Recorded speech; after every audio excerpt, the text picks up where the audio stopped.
name is Chris. I'll just quickly introduce myself a little bit more. Um, I am actually a teacher, not in New York. I am in um, the Jersey area, Central Jersey. Some people claim there is a Central Jersey, others do not.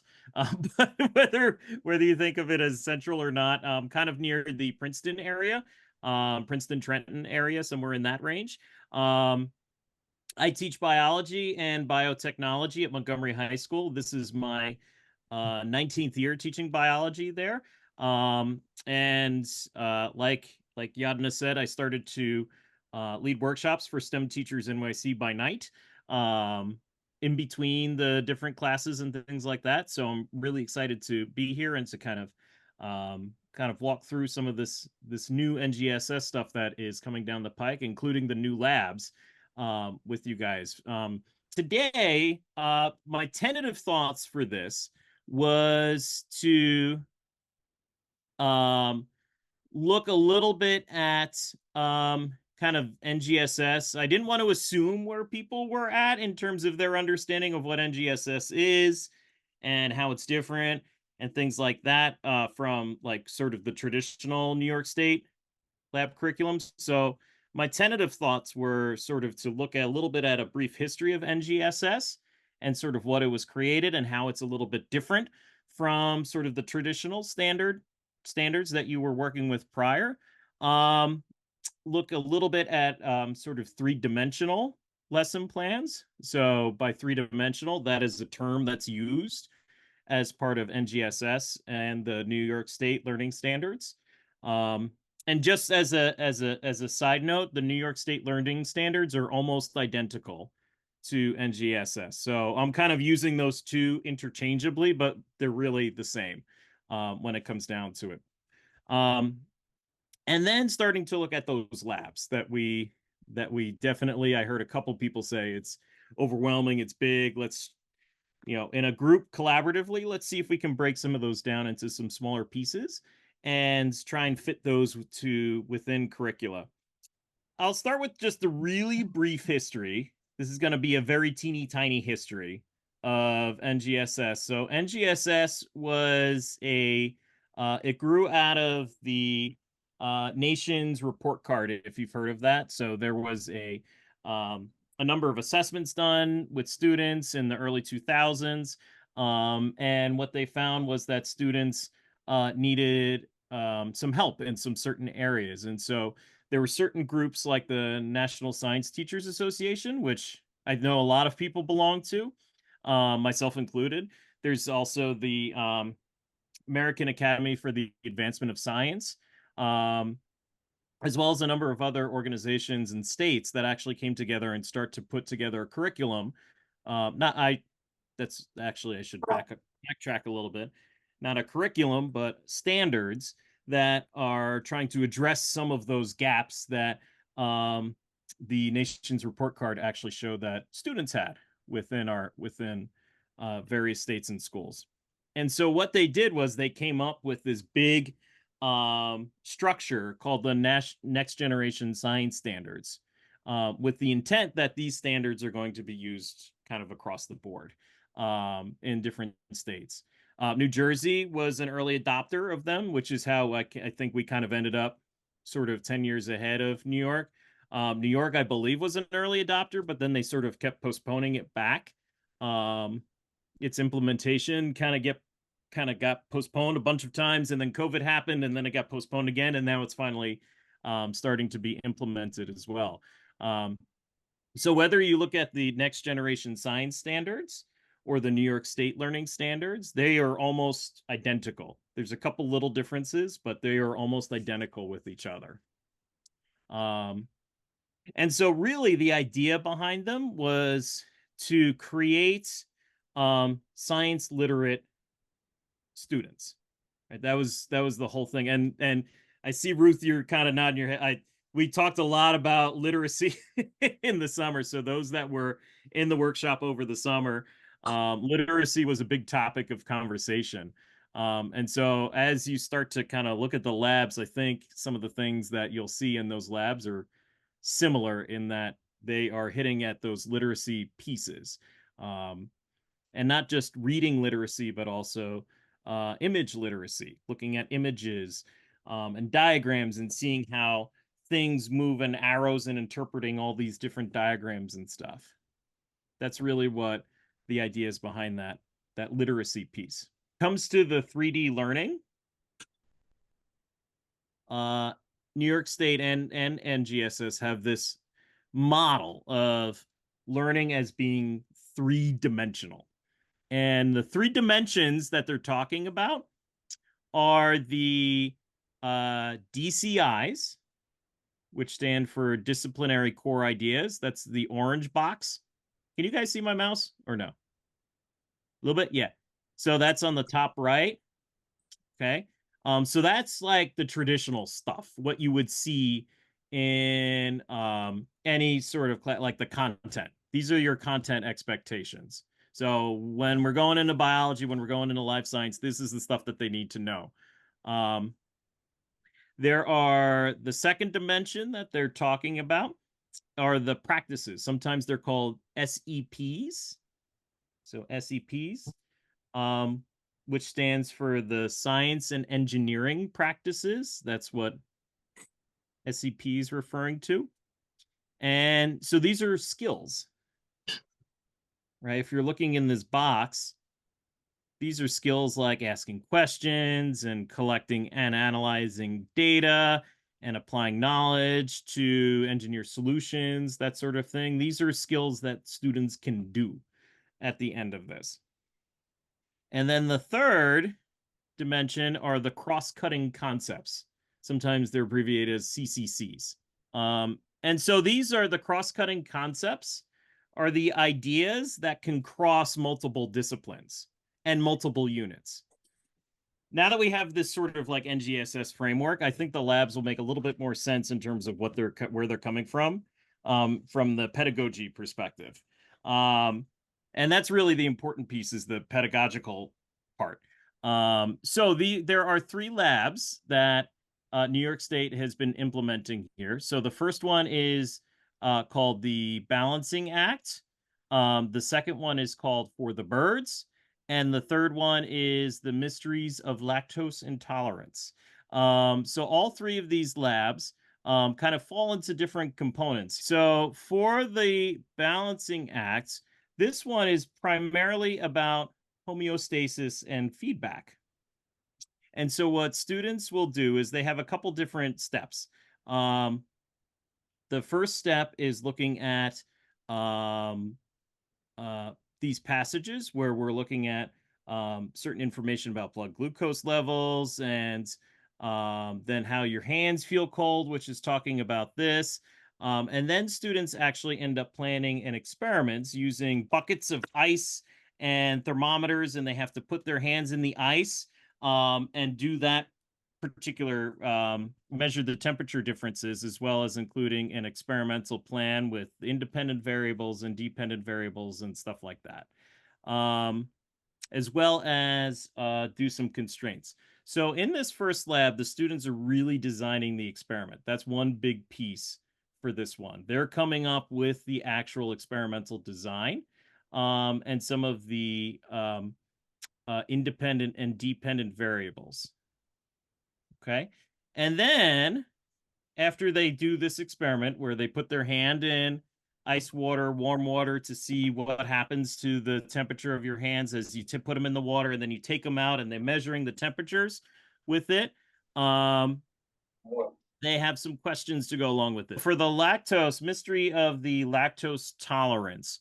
So in this one, there is a lot of parts to this. This one is very big. Anybody that did this on the hands-on one over the summer, it is humongous and takes multiple days. So in this one, what they're looking at is they're attempting to see why some individuals are lactose intolerant and why some are not, basically lactose tolerance. And so the start of this in part one is they start by reading this passage about lactose. And as they're reading through this passage about lactose, they have some questions to answer in the question packets that are also linked in the same documents. Then they do an experiment right here. So they do an experiment where they take cow milk, and they add lactose powder, so like the lactase tablets, to one container of milk, but not the other. And using glucose test strips, they show that, in fact, lactase, what they just added, does in fact break down lactose into glucose and galactose, which is basically what the passage is telling them about. So they have some questions that deals with predictions Can I ask a with quick that. question? Is this Yes, kind of like the HHMI lactose intolerance, lactose persistence lab? this is similar to that. So they Yes. just like, I would say like ripped it off. They literally just changed the wording of it because this is exactly what they do with like lactose intolerance, like different kinds of milk and milk Yeah, fat and like testing glucose strips. yeah, Okay. it's very similar to the HHMI stuff. And actually, the I think the HHMI stuff, well, I'm gonna hold that thought for just for 1 second, and I'll circle back to it with the HHMI pieces. Okay. So then in session one, part two, so now we're into part one. So part one was they determine experimentally that lactase breaks down lactose, and they have some questions to answer to go along with that. Okay, in those student packets. And then in session one, part two, they start to look at genetic components to this. So first they have a passage right here that talks about the human LCT gene and how the LCT gene, it has some control regions associated with it. So there's control region number one, we've got control region number two, and then we have the gene. And if control region number one and control region number two interact with each other, then lactase is produced. So right from this part, one of the SEPs, the standards from the NGSS stuff, it's right here. This is how they're saying we're testing to see if the students can interpret models. Specifically, this bottom part they're calling the model. All right, can they do that? And then they have to analyze a bunch of gene data after reading that passage and make an actual model of the genes interacting. So they're simulating the function of individuals that have the LCT gene, but then have mutations within those control regions. So here, I'll show a picture of it. In the teacher resources, down here at the bottom, and as you go through this, by the way, one thing you might notice is all of these standards. Those all come from NGSS as well. And the DCIs, those are the same. Right down in here. There we go. So this is the model that they're going to be producing. So they literally cut with scissors and tape different models, two different models or two different areas. So you have control region number one that will sort of look like this, and control region number two. However, for some of the models that they make, one of the control regions has a mismatch right here. So they don't match up. So if we go back to that thing that we were just talking about from their reading, right? If this can't pair up with this, what does that mean? Does that individual produce lactase or not?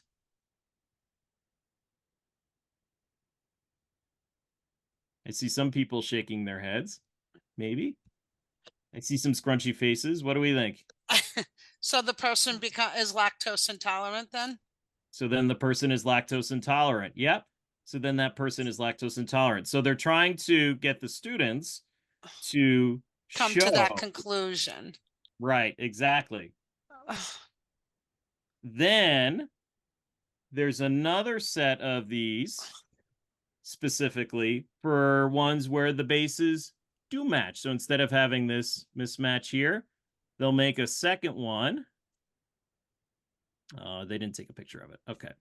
They'll have a second one in which the bases do match. So in that case, if the bases of the control regions do match, then what does that mean? Will that individual be lactose intolerant, or will they be able to digest lactose? They'll be able to digest, Mm-hmm. right? Yep. And so I, those are the conclusions based on this and the reading that the students should be able to come to um, for part two. This is with part two. So in so, part one, I'll just kind of okay. recap. In part one, we're digesting the lactose, showing that lactase actually breaks down lactose. And then in part two, we have the genetic component to it. I think some people called it like the HHMI. So how the two control regions actually interact with each other. That's like with part two.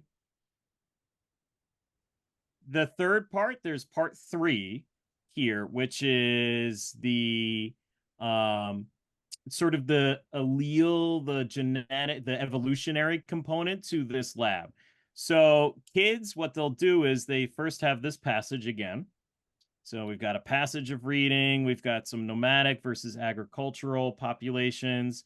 Um, and then they have to gather data about or run a simulation and gather data that looks at how the allele frequencies are going to be shifting depending on which population you belong to.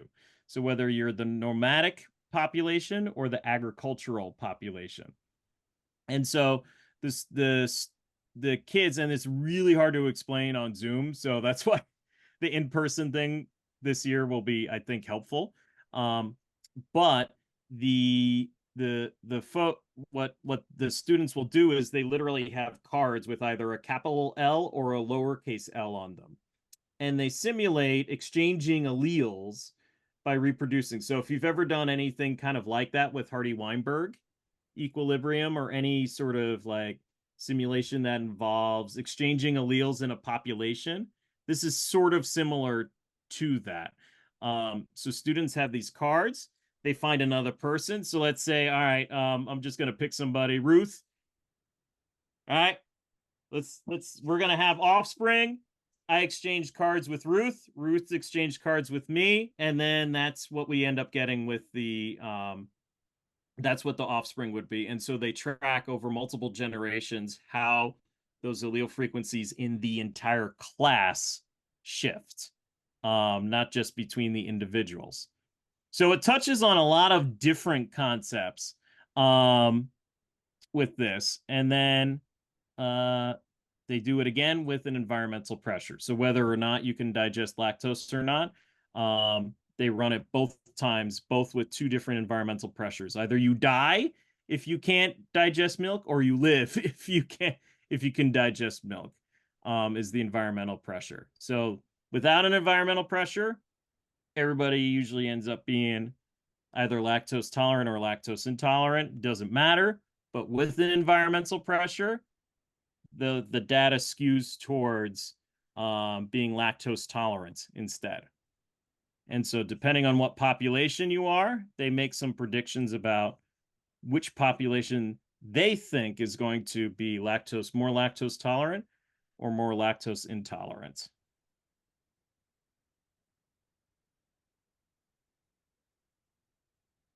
Okay. So that's part three. The third lab is called For the Birds. And so what students do what is basically they have to engineer a solution to stop bird strikes. So if you're looking at the related DCIs and the SEPs, a lot of these do fit into the ecology. If you're doing new visions, the ecology units with that. So it sort of fits pretty well in there. And here we go. So students get a number of these materials. So they have a table of different bird types that live in New York State. They have modeling clay, they have tape measures, they have those fiberglass mesh, the mesh things that you're over your windows to prevent like bugs coming in and stuff. Wooden embroidery hoops. And basically what they have to do is to design a solution so that if a bird were to strike a window, that bird would not die. However, they're not throwing birds at windows. They're dropping little clay balls down from a specific height to simulate a bird hitting a window. And so the hoops themselves, with the screen mesh, are like to simulate the outside of the window, right? So you have the screen mesh outside your windows, and then you have a hard surface underneath. So literally, students are dropping clay balls down and hitting the ground, right? So that's the whole idea behind it. And then they have to design some way to prevent the birds from being dented. So the way that they will, let's see here. Here we go. So here's your procedure. So you have a table of these birds, and once again, that's all here. All right. So this is what the table of birds looks like. You have this table of birds. You have the average adult mass, the flight speed, and then how high to drop the clay ball from. So they're, instead of using a bird, they're using a clay ball and dropping that from a specific height.